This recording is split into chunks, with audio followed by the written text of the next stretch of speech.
Rich Herrera on X at Rich4America. This is Richmond's Morning News with Rich Herrera on News Radio WRVA.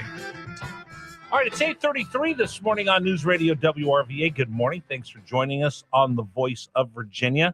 Make sure you wake up with Richmond's Morning News. You're going to be playing catch up the rest of the day. All right, let's go out to the WRVA Newsmaker hotline where we have the opportunity, the pleasure to welcome our former governor and U.S. Ambassador Jim Gilmore to the program every Thursday morning here on News Radio WRVA. Good morning, sir. Good morning, Rich. Glad to be with your listeners once again. You know what? I'm excited. We're getting so close to July 4th, 2026. Yeah, I'm making plans to go up to Monticello to the Naturalization Service. Really? I'll just be an invitee. That's all. I think Governor Spanberg is planning to speak, but I'm looking forward to being there. I was there once when I was governor. Yeah, I went last year. I think on the 5th or 6th, and they still had the big tent up, and people are talking about what a beautiful, beautiful ceremony it is. All those people becoming Americans on this special day. They'll do the same at Mount Vernon. I think that's where we're going to go to watch fireworks. With my son being in town, that's what we're planning on is going to Mount Vernon for the 4th of July. So, I mean, here in Virginia, we have so much American history that we can take on. I wanted to ask you, let's start internationally real quick, if you don't mind. Wanted to get your thoughts on, now a week later, we see the negotiations going on between the United States and Iran, with Qatar and the Pakistanis helping negotiate this. But, sir, I think people are confused. Donald Trump says one thing, Marco Rubio says one thing, J.D. Vance says one thing, and then all of a sudden the Iranians come out with statements from their leaders, and it's like they're not even reading the same book. I think that there's a long way to go on this, and I think that, well, look, I think we start with this memorandum of understanding that was negotiated or announced. I think it's not a permanent treaty or even a permanent agreement, but it does set the terms down in a way that's troubling. The most important thing is that that Iran is continuing to assert its control over the Strait of Hormuz, which is when all that oil on all those tankers come out of the Gulf and they go into the world market. The president clearly wanted to get that oil moving again in order to try to move down some of the prices of gasoline and oil worldwide and in the United States. The Iranians, on the other hand, are asserting their control. The memorandum basically says, look, we're not going to charge any fees for 60 days. That's in the memorandum of understanding. Well, of course, what that means is after 60 days, they can charge tolls or fees, right? And whether or not that's ever actually done or not, they are asserting their control. And that is very important. Before the war, the straits were an international waterway without any type of interference. Now Iran is determining that they, in fact, want to control that strait. But that's strategically the key issue here. Now, the president has talked a great deal about the nuclear issue as well, and there's a lot of back and forth on that. I'm on the board of the Institute for the Study of War. Their speculation is that Iran will never give up their right to enrich uranium.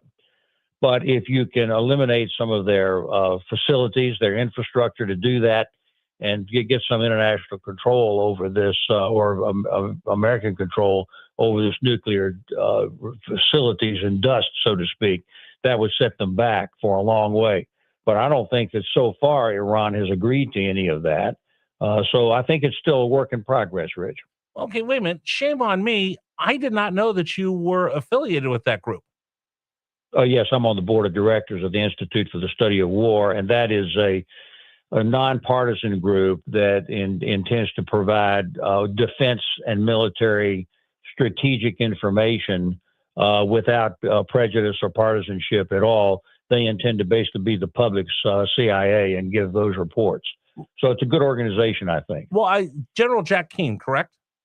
That's correct. Yeah. Jack Keane is the leader of that group, together with Kim Kagan. Yes. Yeah, because we'll see General Jack Keane on Fox News all the time. I think he's brilliant, and I always make sure that I pay attention to him. Brett Sadler, who we have on quite a bit from the Heritage Foundation, you'll see him on cable TV quite a bit. So I'm sorry, shame on me for not knowing that you're affiliated with that group, because a lot of the ways that I'll lean and the information that I'll take in and try to put it in my mind as I I work through all this comes from Jack Keane, Brett Sadler, and people like that.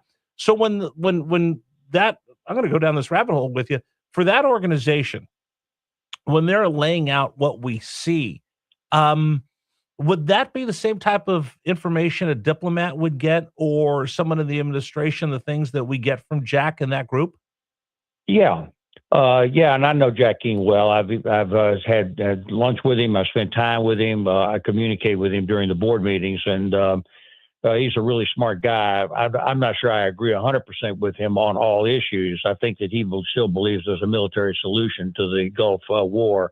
I'm not convinced of that, but no, it's a good organization, but it's intended to be an objective reporting and analysis that the public can see. That's not partisan, that's independent, and it's intended to give information. So I'm happy to be on the board, but as a director, I help run the organization, basically oversee the organization. Well, and it's interesting because I think that even if we were, and from what I've studied, and I've never been an ambassador or have the experience, but you will have the Pentagon will have this idea, the State Department will have this idea, and as you study U.S. history, there's all the different people that have input into what the White House eventually does, but they try to get as much input from as many different people, and a lot of time that input is completely different that you get from the folks at the State Department of Foggy Bottom or the people that you get from the Pentagon.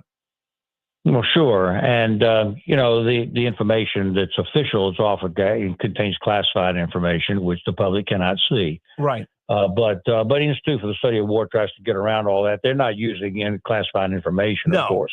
They're working on giving a good report to the public, like the CIA would give to the president. But this is an objective look at open things, source. To open source, but it contains analysis, and it does strip away a lot of the politics.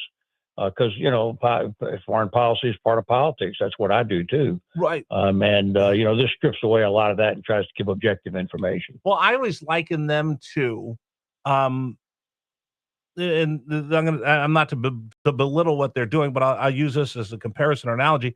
Is when the NFL draft comes along, there's a lot of people that want to give you their draft ideas, but I always look to the guys that have actually worked for teams and have been professional scouts, and I look to see what they give me in their scouting reports versus what I see. That's why I kind of look at General Jack Keane and Sadler and people that have been there in the White House, been there in the Pentagon, get their input to come up with this. So where do you think we go over the next 2 weeks, next 3 weeks with the negotiations? Because it just seems like the United States is looking at it with the most optimistic view.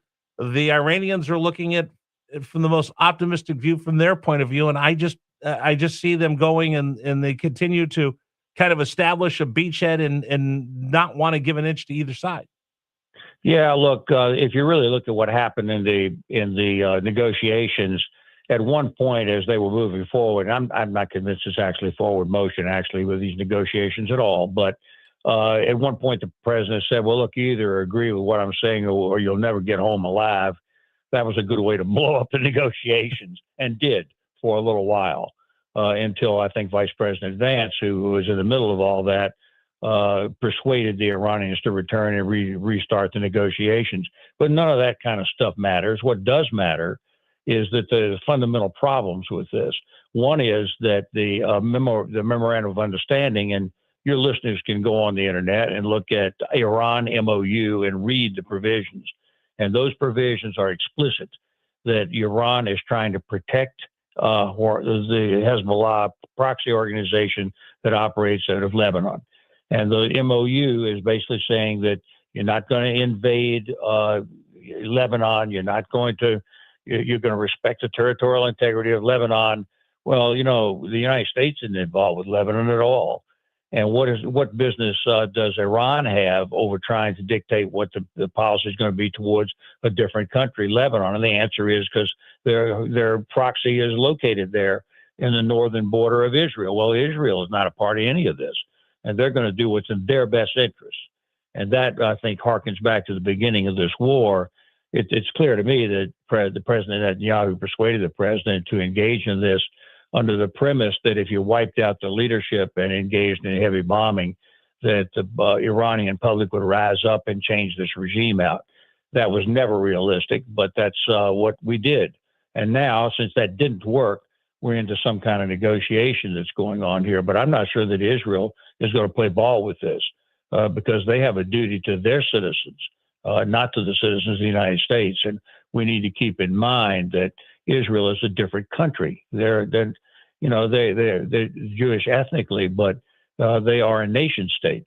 And they're going to look after their citizens as you would expect them to do, just as we do and should. All right, we'll continue with Governor Gilmore. I'm fascinated by all of this, and we'll see where the negotiations go.